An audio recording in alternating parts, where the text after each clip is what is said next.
Hey disc golfers. Um, I'd like to make a video um, to beginners, and it's just a lot of advice that I think a lot of beginners are missing out on. There's a lot of other good beginner advice videos about disc golf, and I actually utilized quite a few of them when I was a beginner myself. But just can't have enough of this information out there for people to get a hold of.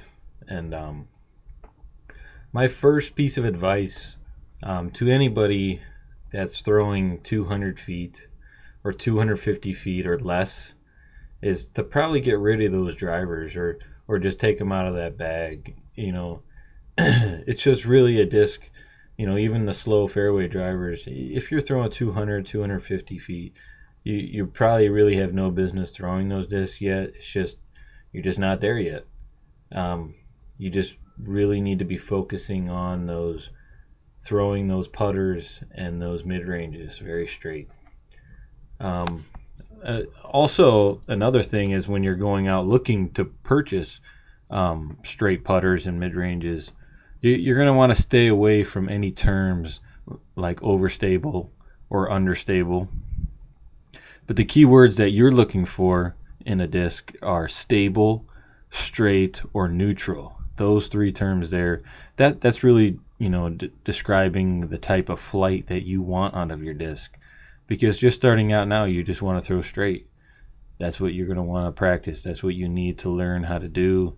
You need to learn that flat release, a level flat release. But there's a lot of good straight putters and straight mid ranges out on the market.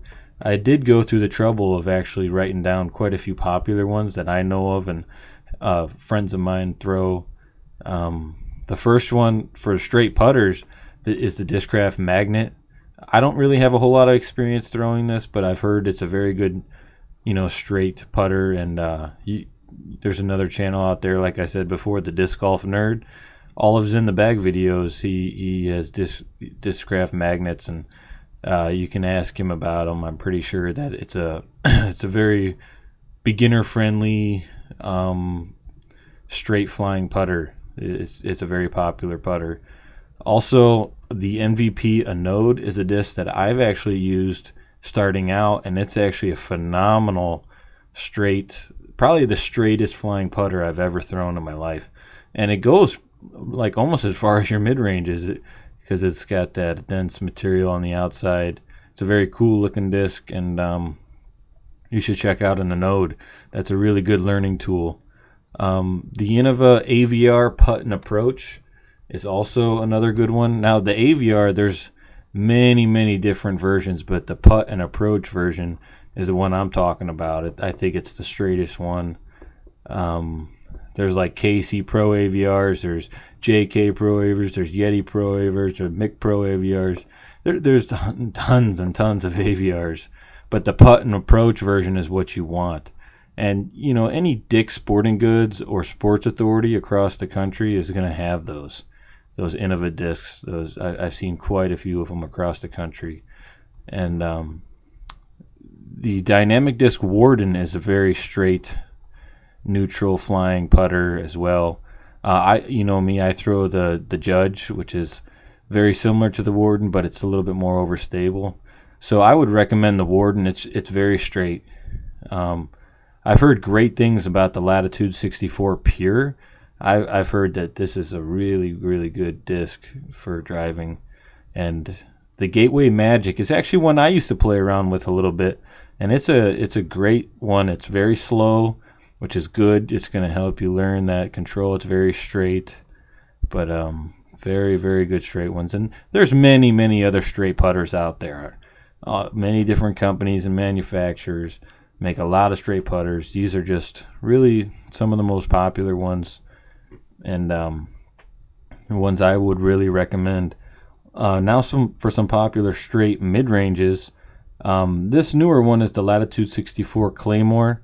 It's supposed to be a lot like a Buzz, and it's apparently very straight.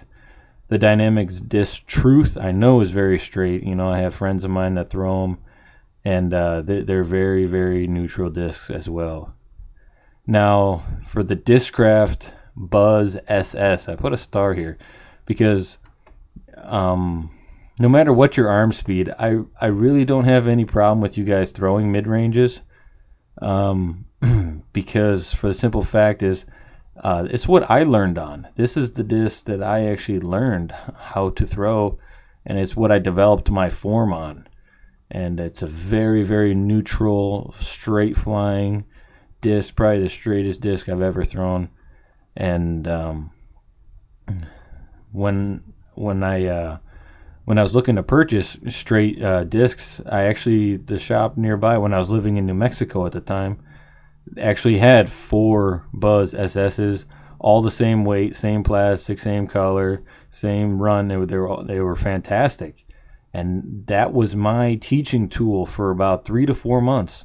I threw those discs out on an open field, 4 to 5 times a week, sometimes 6, 7 times a week. Just go out there and practice, flat releases, flat shots. I highly recommend this disc for beginners. The Discraft Comet's like an older school straight to mid-range disc that's actually also very, very straight and similar to the Buzz SS I hear. Maybe a little bit faster, I think. I'm not sure. But the Innova Mako I hear really good things about. Is very straight, neutral, mid-range. The Innova Classic Rock is actually one that I've used in the past, and it's a fantastic one. Not to be confused with like the KC Pro rocks and all the other DX rocks out there. I'm talking, it has to be the Classic Rock because it's a completely different mold as the other rocks. The other rocks are going to be more overstable, but these Classic rocks in the older, softer DX plastic, they're very, very nice, and they're kind of in between like a putter and a mid-range, and they're a really good teaching tool. But all these discs will do really well for you, and I'm going to be making other videos on demonstrating form, on what type of form that you're going to be needing to use. You really want to get away from those bad habits right now. If you really want to start learning how to throw discs and get some distance, you need to slow down and start throwing 50% power and just practice throwing flat, straight shots. The reason why you need to be throwing these straight discs is because when you release them incorrectly, they're going to show in the flight. Some of these overstable and understable discs, they're going to hide those mistakes so you can release them a little bit to the right, a little bit to the left, and they might mask that mistake. But these straight flying discs, if you tilt that a little bit on an Anheuser line, it's going to show in the flight and it's going to pull to the right. Or if you put it on a little bit of a hyzer line, it's going to drift off to the left and hyzer out. So that's the reason why you need to be throwing these straight discs, because it's going to give you that control that you're going to carry with you for however long you want to play disc golf for. This grueling 4 or 5 months of mine where I developed my throw is really something I practice every single day as I go play disc golf. It's a flat release is an extremely common shot of mine out on the course. And because I'm able to throw such a flat shot, I'm actually able to give such minor tweaks to my discs where I can just put it on that hairline Anheuser line or that hairline hyzer line to hit those real tight gaps or get those certain flights that a lot of people can't get. This game is all about accuracy. The distance comes. The distance is going to come with the snap.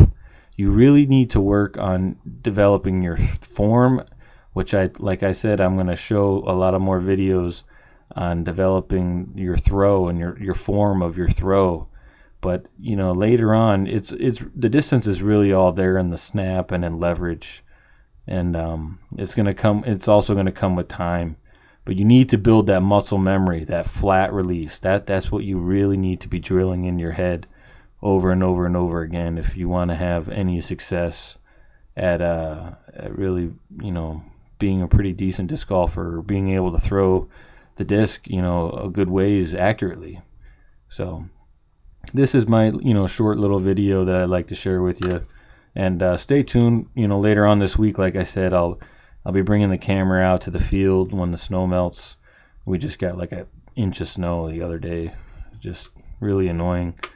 But I'll be showing you some really slow 50% power, 60% power flat shots that I'm talking about. Flat shots, the form that I developed my throw with, and everyone's got a little different style with their throw, but generally it should be relatively similar. And you need to get that flat release going and practice your wrist placement and your grip and your body positioning. Body positioning is probably one of the most important aspects of it, but I'll get into all that later. I hope this video was helpful for you. Thanks.